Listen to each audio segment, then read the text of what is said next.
அதாவது ஃபஸ்ட்டு அபச்சார ஓமம்னு பேர் இருக்கு. பகைவனை அழிப்பதற்காக இந்த ஜெயலலிதா மாரோட பணம் தெரியுமா? என்னது? பிருத்திங்கரா தேவிக்கு மிளகா பொடி வச்சு அபிஷேகம் பண்ணி நான் ஜெயிக்கணும்னு ஜெயிச்சு வந்தாங்க. பண்ண முடியும், அது மாதிரிலாம் இருக்குது. சில மந்திரங்கள் இருக்குது, அது குட்டி தேவதைகளை பண்ணி பண்ணுவாங்க. அதாவது மிளகா இதுலையா பொடி அதை மேலே போட்டு பூஜை பண்ணால் பகைவரை இந்த ராஜா காலத்தில் நல்லா பண்ணியிருந்தாங்க. அப்போது அதெல்லாம் ரொம்ப ரொம்ப டேஞ்சர், அதெல்லாம் பண்ணக்கூடாது. அதுக்கு வந்து கோவம் வந்து பண்ணினா யார் பண்ணாலும் அவளே அடிச்சிடுவாங்க. ஸோ கேர்ஃபுல்லாக இருக்கணும். ஸோ அதுக்கு பேர் அபச்சார ஓமம்னு பேர். அதுக்கு பேர். ரெண்டாவது ஓமம் வந்து தனக்காக பண்ணுறது. குழந்தை இல்லைன்னா புத்திரகாமேஷ்டி ஆகும். நேற்று பார்த்தீங்கன்னா தசரதர் பண்ணார், அது புத்திரகாமேஷ்டி ஆகம்னு இருக்குது, அது பண்ணலாம். ஆர் அஸ்வமேதை ஆகம்னு ஒன்று இருக்குது. அஸ்வம்னா யானை, இது குதிரை. குதிரையை அமுச்சு விடுவா. ஒவ்வொரு கிராமத்துக்கு ஒவ்வொரு நாட்டுக்காக போகும். அந்த ராஜா வந்து அடிப்படையில் இருந்தாக்க கப்பம் கட்டணும், டேக்ஸ் கட்டுறது ஒத்துப்பான், டேக்ஸை கொடுப்பான்.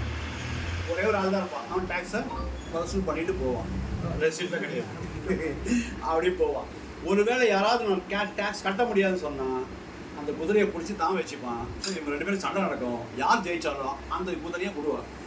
எவ்வளோ தூரம் தனக்கு போதும்னு இருக்கோ அந்த குதிரை எல்லா இடத்துக்கும் போன பிறகு அதை சாக்ரிஃபைஸ் ஃபைலில் வெட்டி போட்டுருவாங்க. அவங்க சாப்பிட மாட்டாங்க, சாப்பிடக்கூடாது. அதை வெட்டி அதை நெருப்பில் போட்டுருவாங்க. இது வந்து அஸ்வமேத யாகம். எதுக்குன்னா தன் நாட்டை விஸ்தாரம் பண்ணுறதுக்காக, எக்ஸ்பேண்ட் பண்ணுறதுக்காக பண்ணுறது. இது ரெண்டாவது. ஃபஸ்ட்டு யாகம் அபச்சார ஹோமம், செகண்டு புத்திரகாமிஷ்டி யாகம், இல்லைன்னா அஸ்வமேத யாகம் தனக்காக. மூன்றாவது உத்தம யாகம்னு ஒன்று. அது எதுன்னா மக்களுக்காக, நாட்டு மக்கள்லாம் நல்லா இருக்கணும்னு பண்ணது. சத்யசாய் பாபா ரெண்டாவது தடவை பண்ணார். ஃபஸ்ட்டு சிவபெருமான் கைலாசத்தில் பண்ணதாக இருக்குது. இந்த உலகத்தில் இருக்கிற மக்கள்லாம் நல்லா இருக்கணும்னு, அதுக்கு பேர் அதிருத்ர மகா யஜ்யம்னு பேர். நான் தான் சொல்வேன், இதுக்கெல்லாம் பேர் ஆர்மி ரூல், ARMY, அதிருத்ர மகா யஜ்யம் தான். அதுதான் இது மக்களுக்காக பண்ணது. சத்யசாய் பாபா ரெண்டு பண்ணார். ஒன்று புட்டபர்த்தியில் பண்ணார், ரெண்டாவது மெட்ராஸில் திருவான்மையில் பண்ணார், ரெண்டு. அதுக்கப்புறம் நிறைய ஊரில் வெளியில் பண்ணார். அப்போ சாமி போலாருக்கு வச்சு பண்ண வச்சார். நிறைய சிங்கப்பூர் மலேசியாவோட பண்ணார், அது வேறு. ஓகே, இப்போது அதுக்கு பேர் என்ன? உத்தம யாகம்னு. அப்போது இவர் சொல்கிறாரு, நான் அந்த உத்தம யாகத்தை பண்ண போகிறேன்றாரு. இப்போ தசரதருக்கு ரொம்ப குஷி. என்ன குஷி அப்படின்னா, உத்தம யாகம்னு என்ன குஷி அப்படின்னா, இவர் இருக்கிறாரு, நம்ம விஸ்வாமித்தர் இருக்கார் இல்லையா, அந்த ஆசிரமம் சித்தாசிரமம்னு பேர். அந்த Siddhashramam coming under the view of Dasaratha மகாசக்கரவர்த்தி. ஆஹா, அப்படின்னா அந்த ராஜாக்காக பண்ணுறாருன்னு அர்த்தம். எனக்காக தான் பண்ணுறாரா? ஓ மகரிஷே, கட்டாயம் உனக்கு என்ன வேணும் சொல்லு அப்படின்னு திரும்பி கேட்குறாரு.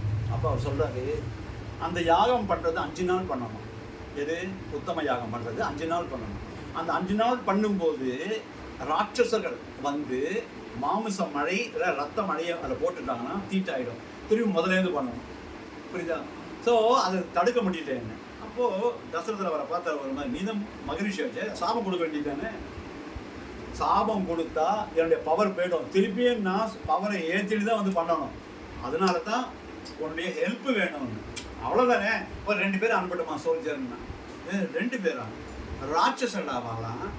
சரி, 200 பேர் அனுப்புகிறேன். உனக்கு என்ன தெரியும் ராட்சசரை பற்றி?